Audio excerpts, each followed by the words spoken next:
इस वीडियो में हम लोग क्लास 4 साइंस का चैप्टर 19 पढ़ने वाले हैं, जिसका नाम है ककोलस से कन्याकुमारी। तो इस वीडियो में हम लोग A to Z question answer solve करेंगे, A to Z question answer, ठीक है। और क्या ये जो दिया हुआ तो चैप्टर भी पढ़ेंगे और क्वेश्चन आंसर भी सॉल्व करेंगे।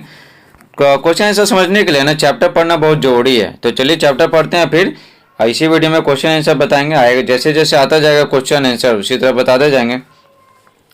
लिखा हुआ है, गर्मी की छुट्टियों में नन्ही, अंकुर, मान्या और स्वीटी कौन कौन गर्मी की छुट्टियों में नन्ही, अंकुर, मान्या और स्वीटी अपने दोस्तों के साथ नवादा जिले में स्थित ककोलत घूमने आए थे।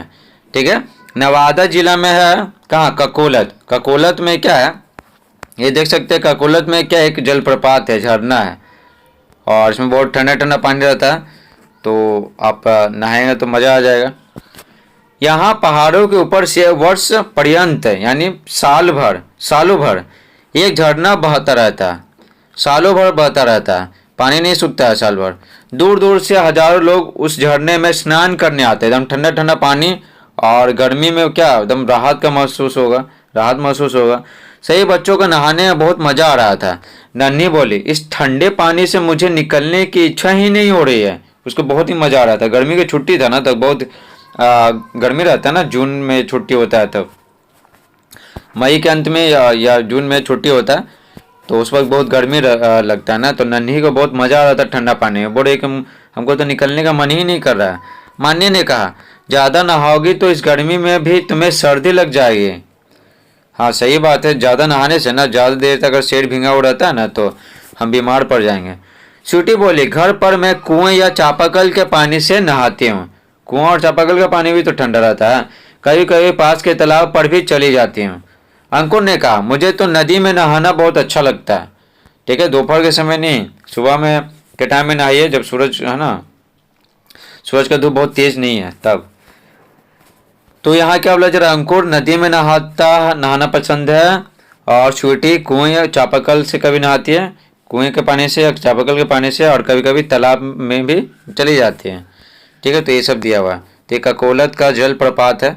ठीक है, आगे देखिए पहला सवाल, आप भी कभी कभी घर से बाहर स्नान करने जाते होंगे। बताइए आप कहाँ स्नान करने जाते हैं।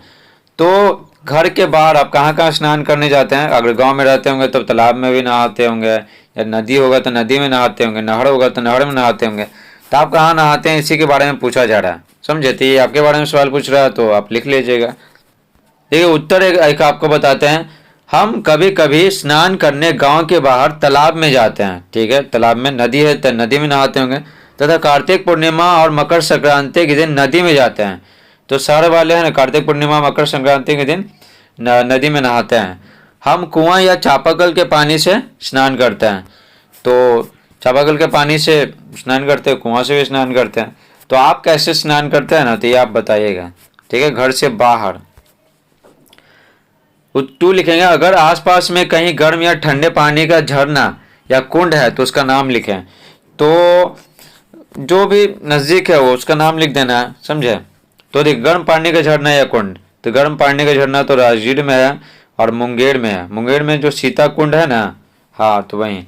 और ठंडा पानी का झरना की बात करें तो ककोलत है ना, तो कहाँ? नवादा में। और हुंड्रू का जलप्रपात है रांची में। समझे? तो ये क्या ठंडे पानी का झरना है। तो देखिए यहाँ पर क्या बोला जा रहा है, स्वीटी पिछली सर्दियों में अपने भैया भाभी के साथ राजगीर गई थी। सर्दी में गए थे यानी ठंडा में।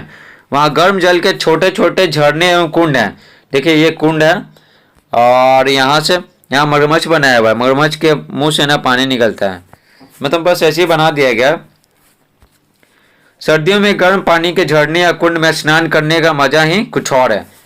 और ठंडा में गर्म पानी से नहाना हम सबको पसंद होता है, और गर्मी में ठंडे पानी से नहाना पसंद होता है। तो गर्मी में हम लोग कहाँ जाएंगे? जहाँ पर ठंडा पानी निकलता है।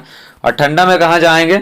जहाँ पर गर्म पानी निकलता है। तो राजगीर में गर्म पानी निकलता है, तो ठीक है, तो वहाँ जाते हैं लोग।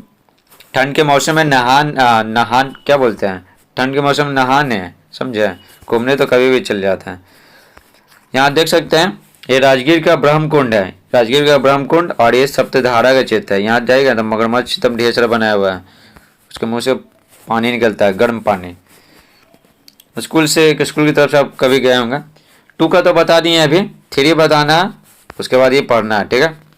3 देखिए, हमारे आसपास झरनों और कुंडों के अतिरिक्त पानी के बहुत सारे भंडार हैं। क्या आप पानी के भंडारों के नाम बता सकते हैं? तो आपको बताना ना कि पानी कहाँ कहाँ मिलता है, समझे। तो कहाँ कहाँ मिलता है? समुद्र में मिलता है, नदी हो गया, तालाब हो गया, नहर हो गया, कुआं हो गया, चापाकल हो गया। तो ये सब पानी का भंडार है, ठीक है। झरना और कुंड के अलावा समुद्र हो गया, सागर हो गया, महासागर भी हो गया, महासागर भी हो सकता है, यहाँ पर लिख देंगे, ठीक है। चलिए आगे बताते हैं किताब में क्या लिखा हुआ है।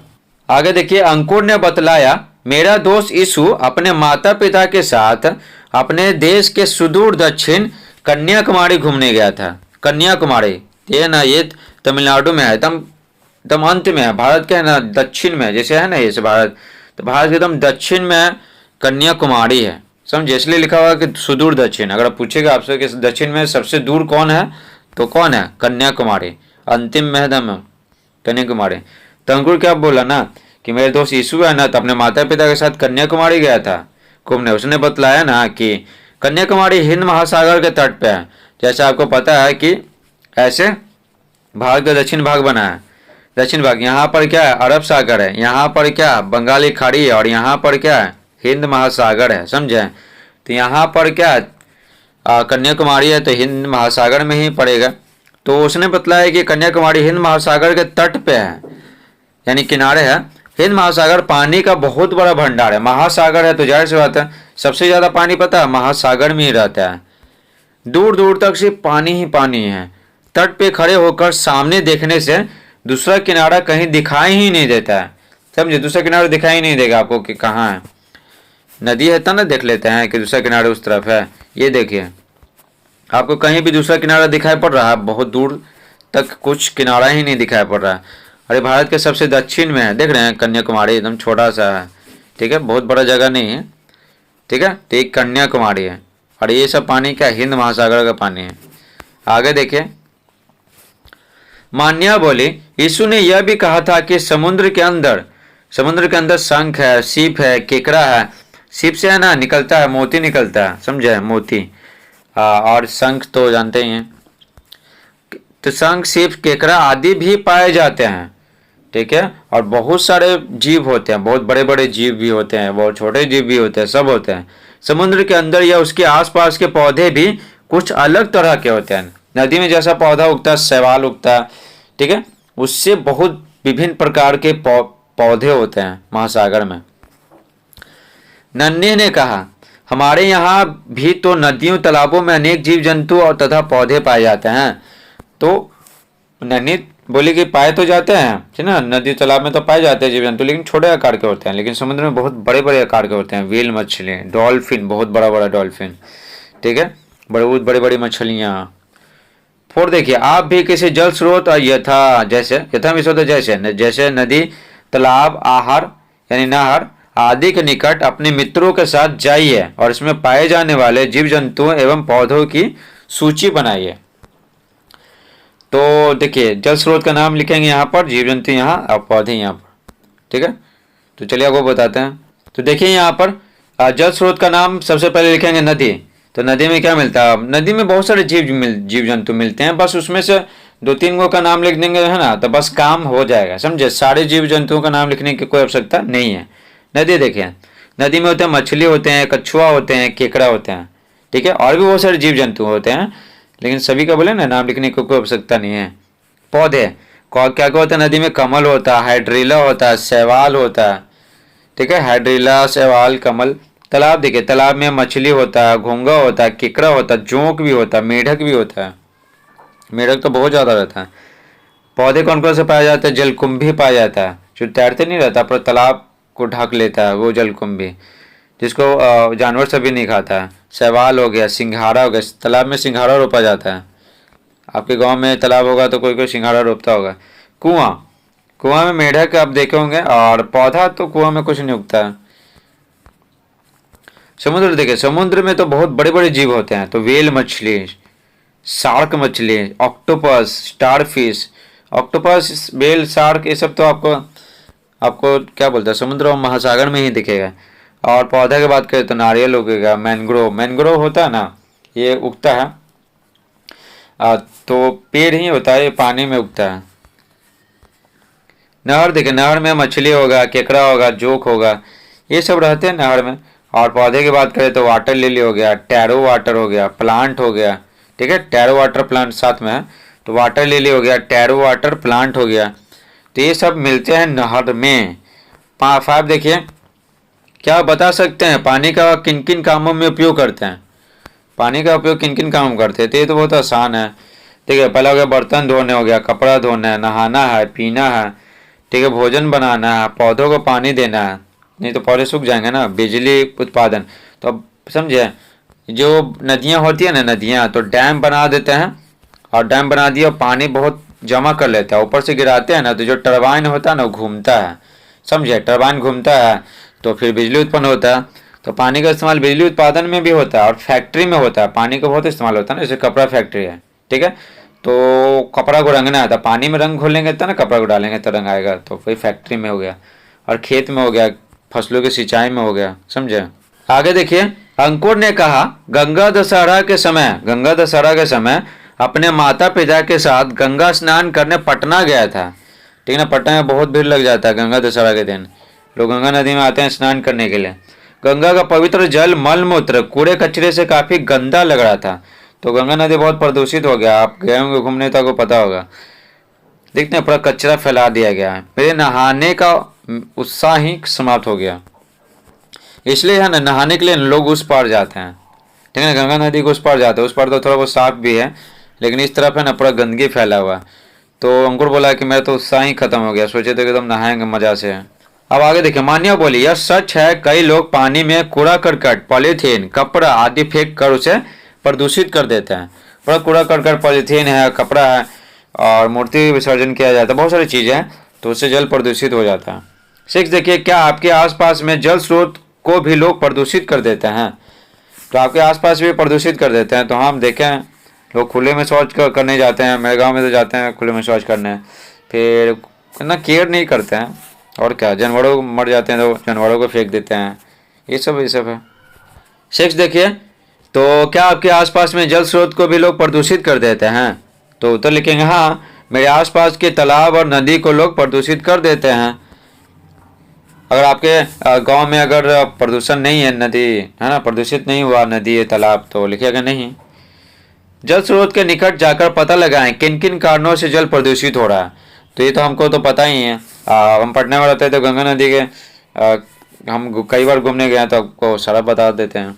देखिए, उत्तर लिखेंगे जल स्रोत के किनारे मल मूत्र का त्याग करने से लोग क्या लैट्रिन कर देते हैं, उससे हो जाता है। साबुन, शैम्पुल, डिटर्जेंट आदि का इस्तेमाल नहाने और धोने में करने से, नहाते हैं तो साबुन शैम्पुल लगाएंगे, कपड़ा धोएंगे, बर्तन धोएंगे, डिटर्जेंट इस्तेमाल करेंगे, साबुन इस्तेमाल करेंगे बर्तन धोने में, तो सब रसायन पानी में घुल जाता है, पानी को प्रदूषित कर देता है। नदियों में मृत पशुओं को बहाने से, ठीक है, गाँव में क्या करते हैं ना, बहुत सारे जानवर मर जाते हैं ना, तो उसको बहा देते हैं, सोचते हैं कि वहाँ से निकल जाएगा, लेकिन क्या, वो सड़ने निकलने रहता है और पानी को प्रदूषित कर देता है। कारखानों का जलीय कचरा बहाने से, कारखानों से है ना बहुत सारा कचरा नदियों में बहा दिया जाता है। नालियों का गंदा जल नदी में गिराने से, समझे, गांव है ना, मान लेते हैं कि नदी है, तो गांव से जो पानी नाली आता है ना, तो इसी में गिरा दिया जाता है सारा पानी। उसके बाद कूड़ा कचरा फेंकने से, तो बहुत सारे लोग कूड़ा कचरा भी फेंक देते हैं, तो प्रदूषित हो जाता है। अब आगे देखिए क्या लिखा हुआ, स्वीटी बोली गंदा पानी हमारे किसी काम का नहीं है। यही से बात है, जानवर भी नहीं पी सकते गंदा पानी, नहीं तो वो भी बीमार पड़ जाएगा। ना तो इसे हम पीने के उपयोग में ला सकते हैं, ना इसे भोजन बना सकते हैं।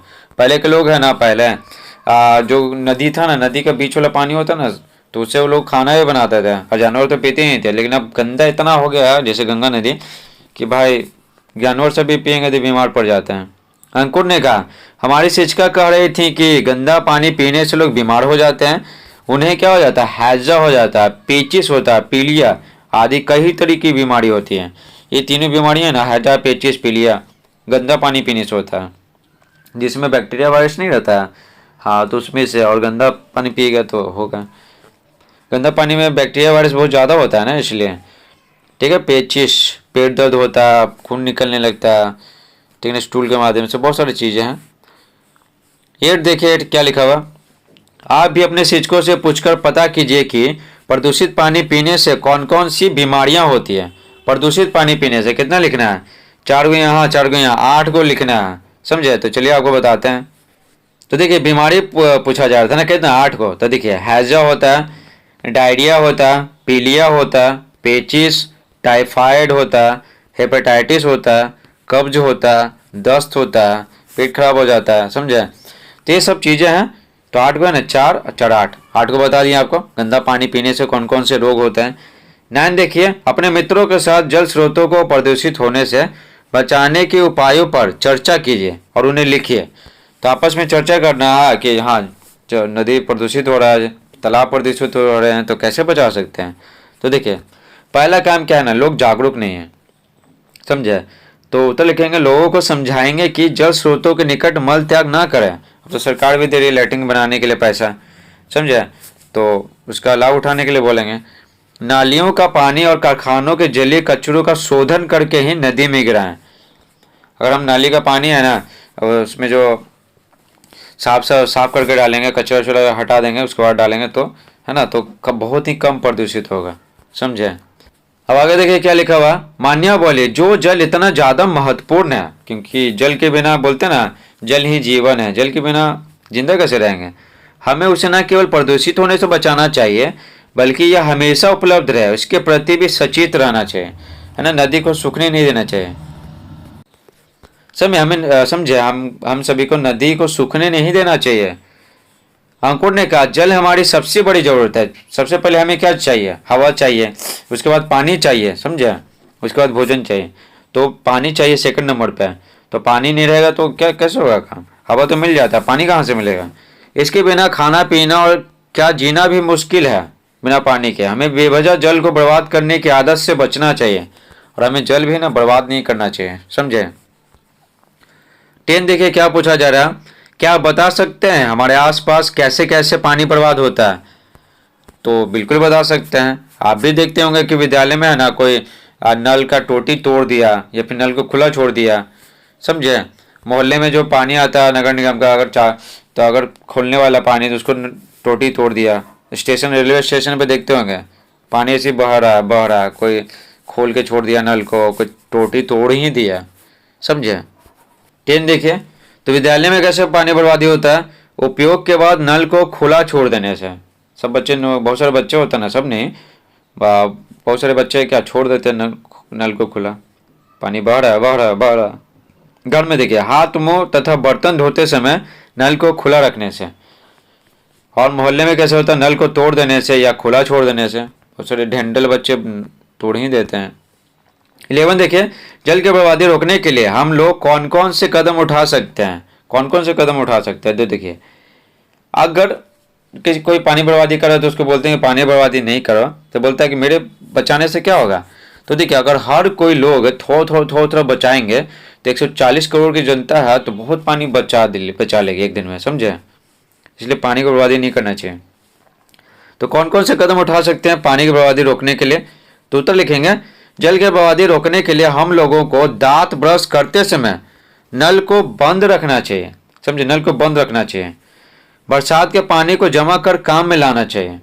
बरसात के पानी को जमा कर लेंगे, और शहर में जो लोग गमला लगाए हुए हैं, गमले में पौधे लगाए हुए हैं, तो उसमें उसको पानी देना चाहिए। और गांव में तो पानी का इस्तेमाल है ही।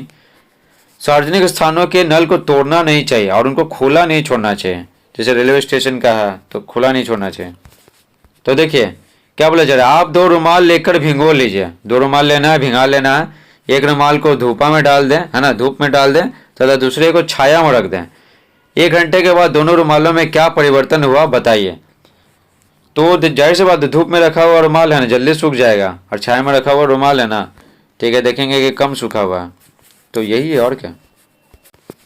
तो देखिए यहाँ पर, तो धूप में रखा रुमाल क्या, धूप में रखा रुमाल देखें कि जल्दी सूख गया, और छाया में रखा रुमाल सूखने के बजाय गीला ही रह गया। तो बहुत थोड़ा सूखा है ना।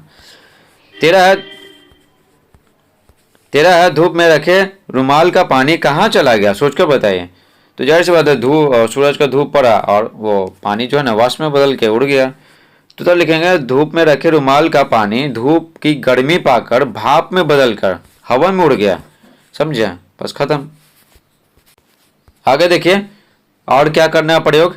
2 कांच के गिलास लीजिए। ठीक है, कांच के गिलास, कांच के ही गिलास क्यों? क्योंकि आप पारदर्शी होता है ना, तो आर पर हम देख सकते हैं कि क्या क्या परिवर्तन अंदर हो रहा है। एक में गर्म पानी लेना है, ठीक है, एक में गर्म पानी लेना है और दूसरे में बर्फ वाली पानी लीजिए। एक में गर्म पानी, दूसरे में बर्फ वाला पानी। थोड़ी देर के बाद देखिए और बताइए। ठीक है, तो देखते हैं। 14 है, क्या गिलास की बाहरी सतह में कोई परिवर्तन दिखाई दिया? क्या परिवर्तन हुआ? ओके, तो देखिए उत्तर लिखेंगे धूप में रखे रुमाल का पानी, ये तो बता ही दिए ना, गिलास वाला बताना है ना। तो गिलास की बाहरी सतह में कोई परिवर्तन दिखाई दिया कि नहीं दिखाई दिया? तो लिखेंगे हाँ परिवर्तन दिखाई दिया। क्या दिखाई दिया परिवर्तन?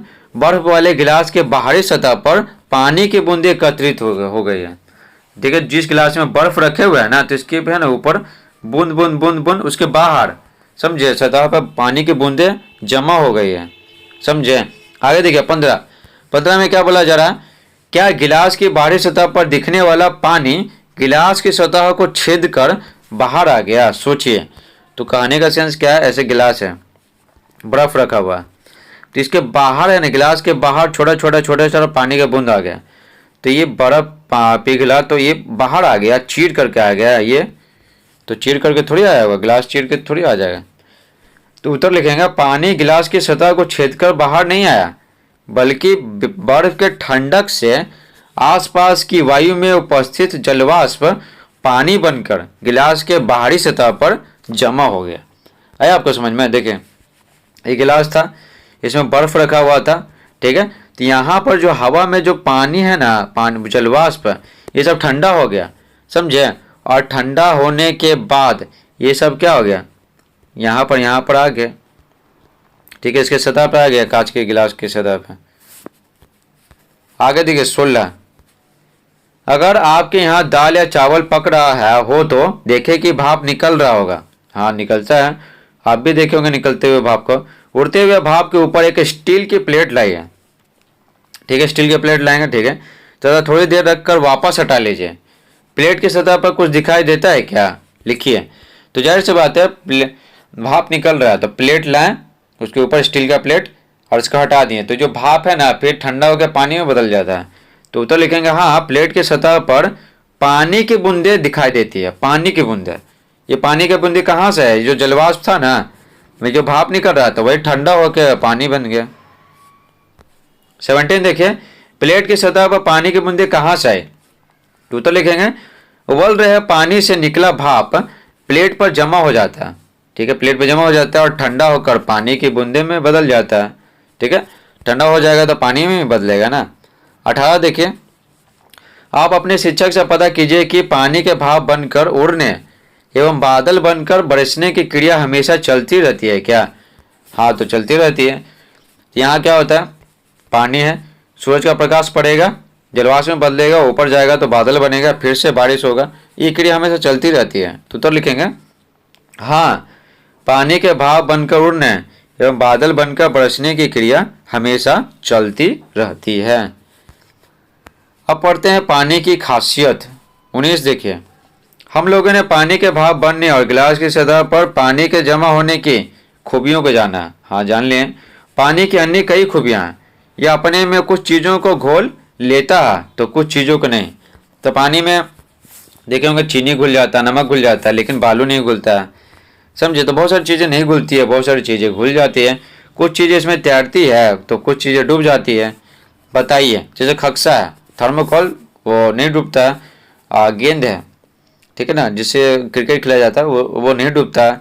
ईंट है, डूब जाता है। तो बहुत सारी चीज़ें तैरती है, बहुत सारी चीज़ें डूब जाती हैं। कहा देखिए, क्या पानी का कोई स्वाद होता है? तो नहीं होता है, पानी का कोई स्वाद नहीं होता। क्या पानी में गंध होती है? नहीं, गंध भी नहीं होती है। जो स्वच्छ पानी रहता है वो। पानी की उन खूबियों को लिखिए जिन्हें आप जानते हैं। तो देखिए ग में पूछा जा रहा है पानी की उन खूबियों को लिखिए जिन्हें आप जानते हैं। तो देखिए उत्तर लिखेंगे पानी एक द्रव्य पदार्थ होता है। ठीक है, पानी एक द्रव्य पदार्थ होता है। शुद्ध पानी स्वादहीन होता है, यानी कोई स्वाद नहीं। गंधहीन यानी कोई गंध नहीं। और रंगहीन यानी कोई रंग नहीं होता है। जल के बिना कोई भी सजीव जिंदा नहीं रह सकता। हवा के बाद पानी चाहिए, बहुत जरूरी है। तो जल के बिना कोई जिंदा नहीं रह सकता, इसलिए कहा गया है जल ही जीवन है। इस प्रकार से पूरा चैप्टर समाप्त होता है। Thanks for watching.